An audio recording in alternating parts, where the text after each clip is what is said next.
pretrhne hranicu.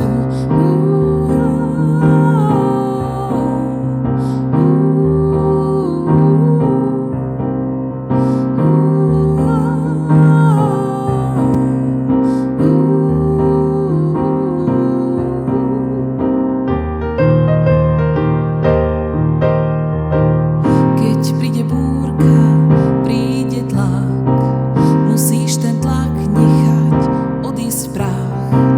Musíš ho nechať tak.